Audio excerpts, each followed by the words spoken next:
والسلام على سید المرسلین وعلى آلہ واصحابہ اجمعین اما بعد فاعوذ باللہ من الشیطان الرجیم بسم اللہ الرحمن الرحیم ولما رأى المؤمنون الأحزاب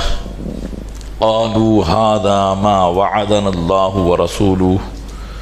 وصدق الله ورسوله وما زادهم إلا إيمانا وتسليما آمنت بالله صدق الله مولانا العظيم الصلاة والسلام عليك يا رسول الله وعلى آلك وأصحابك يا حبيب الله الصلاة والسلام عليك يا نبي الله وعلى آلك وأصحابك يا نور الله۔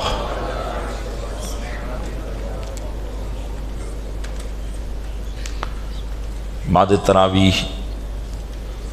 تاریخ اسلام کا عظیم باب جنگ خندق کا بیان جاری و ساری ہے۔ گزشتہ کل آپ حضرات نے جنگ خندق کے موقع پر مسلمانوں کی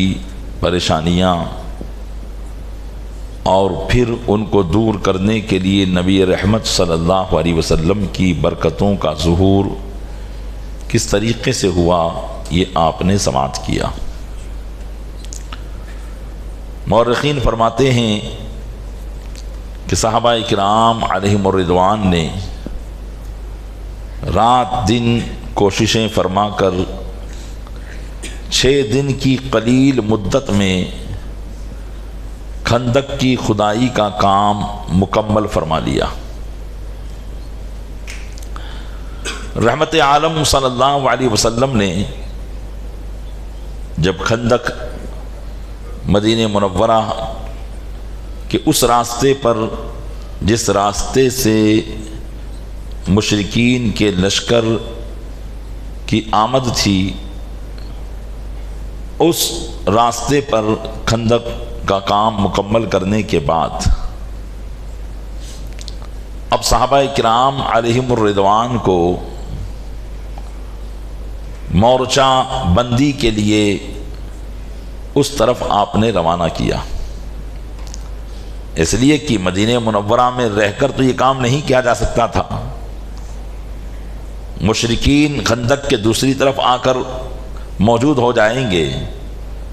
تو صحابہ کرام علیہم الرضوان کو بھی خندق کے اس طرف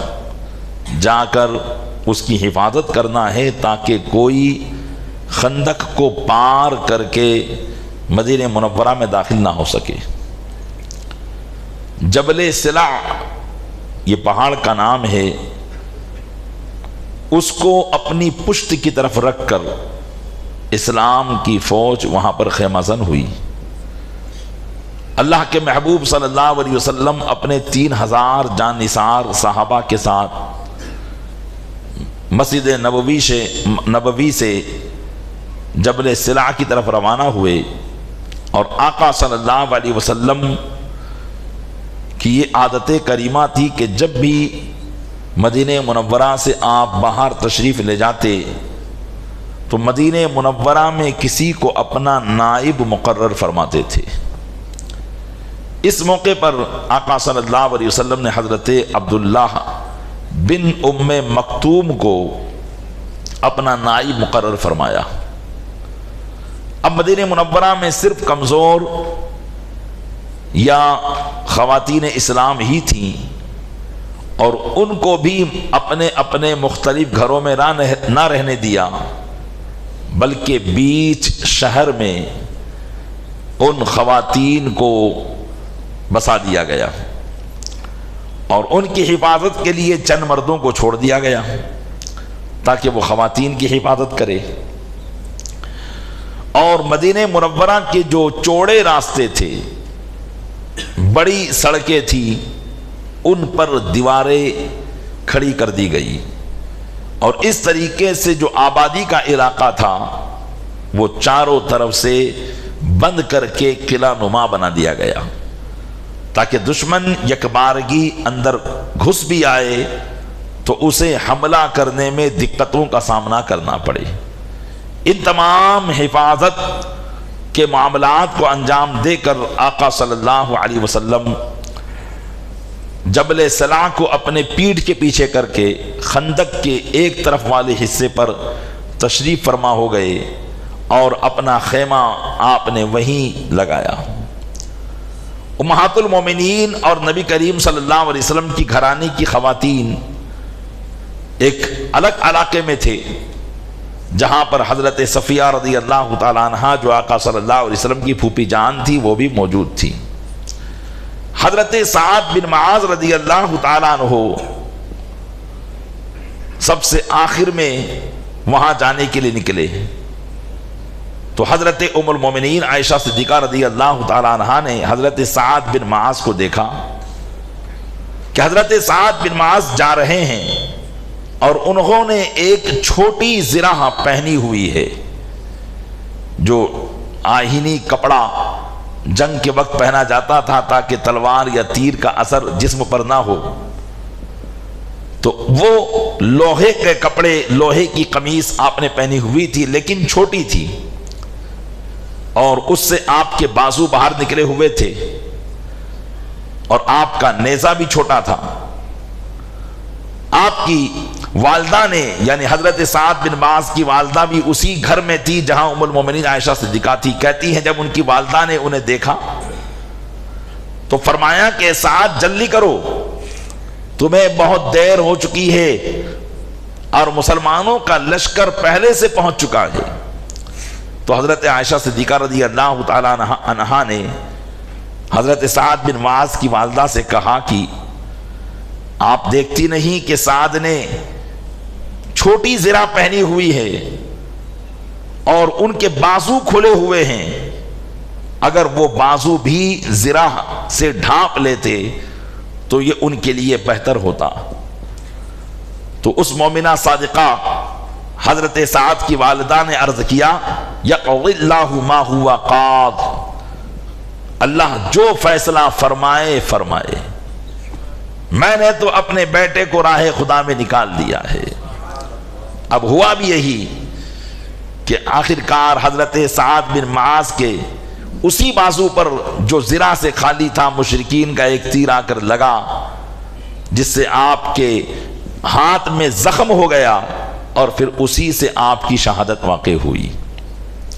الغرض مشرکین کا یہ لشکر جو تقریباً 10 یا 12 ہزار کی تعداد پر مشتمل تھا، بڑی تیز رفتاری کے ساتھ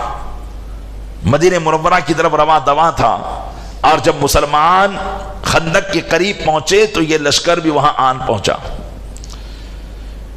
ان کے ارادے ایسے تھے کہ اب تو ہم اتنی بڑی تعداد کے ساتھ ہیں اور فوراً اب مدینہ منورہ میں داخل ہو کر اینٹ سے اینٹ مدینے کی بجا دیں گے اور ان کے جوانوں کو قید کر لیں گے اور ان کی عورتوں کو ہم اپنی باندیاں بنا لیں گے۔ لیکن جیسے ہی مدینہ منورہ کے وہ قریب آئے اور خندق انہوں نے کھودی ہوئی دیکھی،